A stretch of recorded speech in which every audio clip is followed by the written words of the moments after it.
नमस्कार सर, मेरा नाम राजू है। एक क्वेश्चन है, हमेशा पूछा जाता है मन में या फिर कमेंट्स में कि सेम अमाउंट है, इसके लिए वन टाइम करूं या एसआईपी करूं, क्या बेहतर है। तो यहाँ पे देखते हैं, फंड का नाम लेते हैं एसबीआई कॉन्ट्रा फंड। 10 लाख रुपया एक बार झोंक दिया लंबे समय के लिए, या फिर छोटे छोटे टुकड़ों में भी 10 लाख ही लगाया टोटल उतने समय के लिए, तो क्या बेहतर होगा। तो यहाँ देख लेते हैं रिकॉर्ड के अनुसार। फंड का नाम है एसबीआई कॉन्ट्रा फंड। 2005 से लेके अब तक वन टाइम जमा किया 10 लाख रुपया, उस पैसे का वैल्यू आज है 18 साल के बाद 1,45,00,000, 16% का रिटर्न दिया। कैश फ्लो में जाएंगे तो 2005 में 16 रुपया से यूनिट खरीदना शुरू किया और आज जो है 18 साल के बाद उस यूनिट का वैल्यू है 238 रुपया। शुरू कितने से किए थे?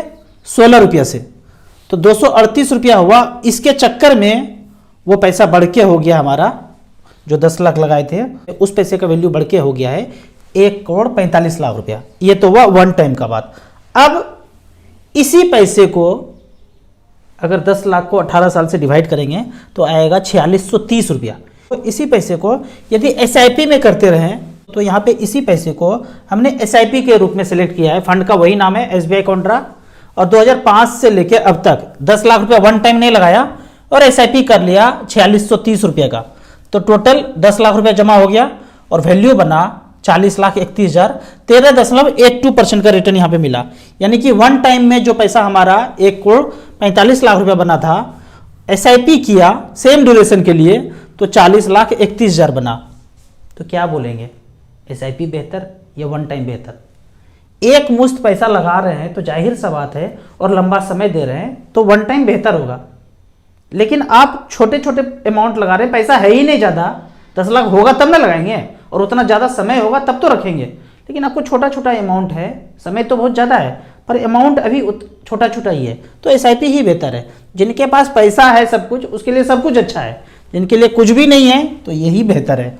अब यहाँ पे एक दूसरा क्वेश्चन पूछा गया है कि 10 लाख लगा के एचडब्ल्यूपी मार दें, और जो एचडब्ल्यूपी से पैसा आ रहा है उसको एसआईपी में पलटी मार दें। एक तरफ से पैसा आ रहा है, 10 लाख लगाया, आ रहा है एचडब्ल्यूपी पेंशन, और उस पैसे की जरूरत नहीं है, उसको एसआईपी में पलटी मार दें। दोनों चीज़ मजा ले लेना चाहते हैं, एचडब्ल्यूपी का भी मजा हो गया, एसआईपी का भी मजा हो गया, डबल मजा हो गया ना। ये कैसा रहेगा बताइए? बड़ा अच्छा आइडिया आया है मेरे दिमाग में कि एचडब्ल्यूपी का भी मजा ले लेते हैं, एसआईपी का भी मजा ले लेते हैं।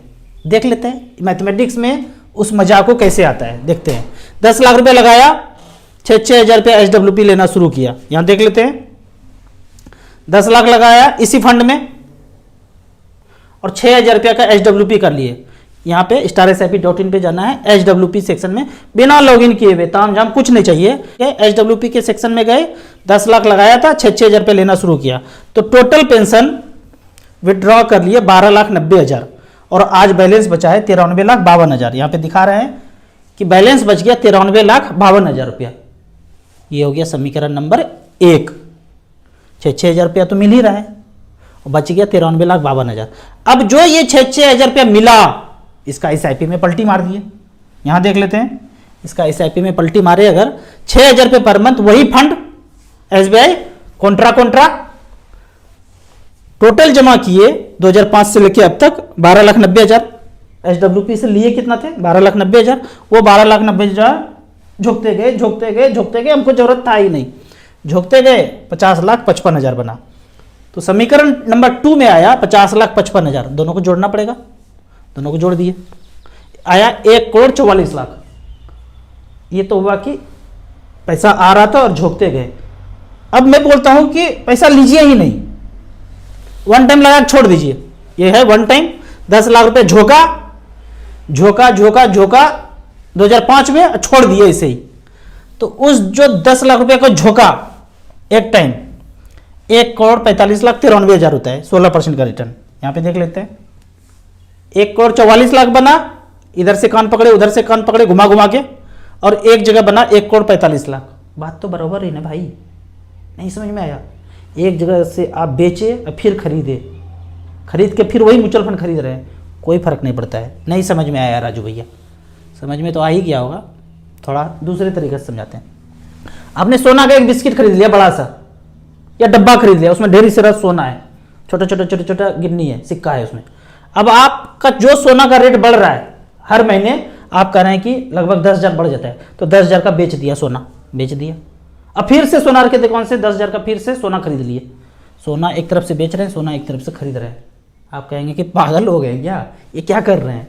तो म्यूचुअल फंड में भी तो यही है, पागल हो गए क्या? एक तरफ से SW करके म्यूचुअल फंड का यूनिट बेच रहे हैं, दूसरे जगह से SIP का यूनिट खरीद रहे हैं। तो मैं भी यही बोल सकता हूँ ना, पागल हो गए हैं क्या? ऐसे नहीं सोचना है। अगर सोच भी रहे होंगे तो अब ये वीडियो देख के क्लियरिटी कर लीजिए। अब तीसरा एक क्वेश्चन है, डीमैट में मच फंड खरीदूं या फिजिकल मोड में मच फंड खरीदूं, क्या बेहतर होगा?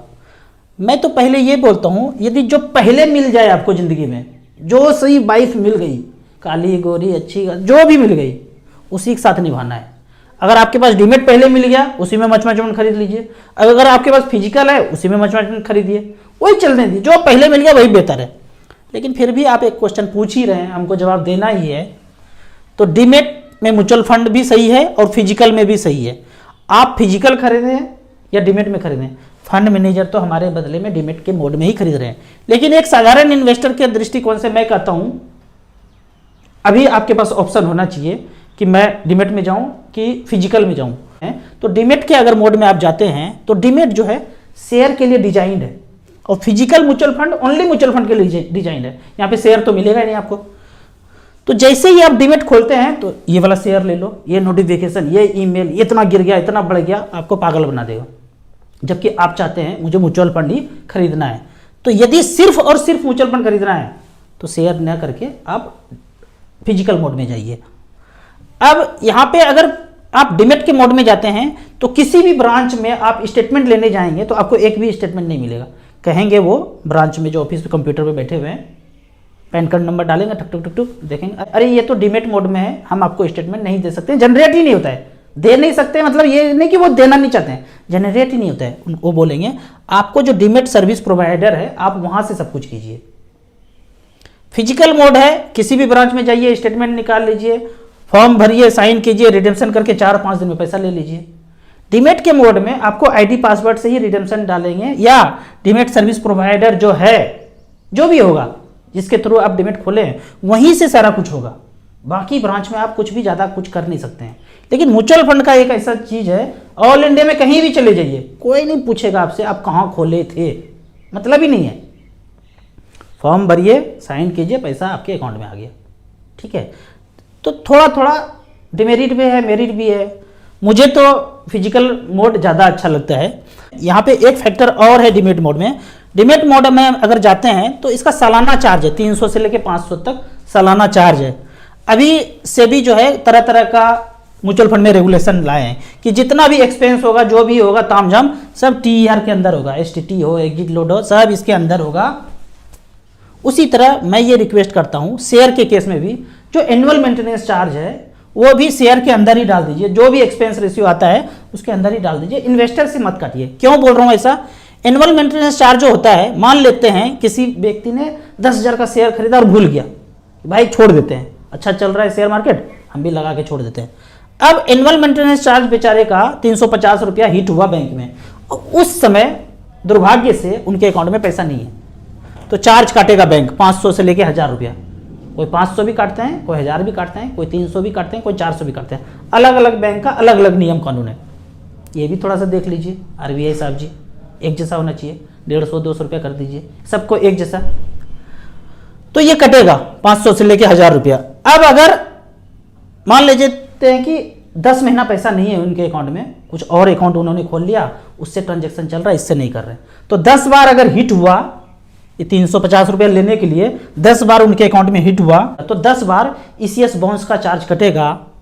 तो 500-500 रुपया के दर से 10 बार करेंगे तो 5000 रुपया चला ही जाएगा। लगाए थे बेचारे ने 10,000 रुपया, 1 साल 2 साल 3 साल के बाद 5000 का चार्ज कट जाएगा। इसको कहते हैं खाया पिया कुछ नहीं, ग्लास तोड़ा 12 आना। बढ़ा कितना होगा 10,000 में पता नहीं, बढ़ा घटा क्या हुआ, चार्ज लग के तैयार है। अब पागल बनते रहिए, क्या करना है।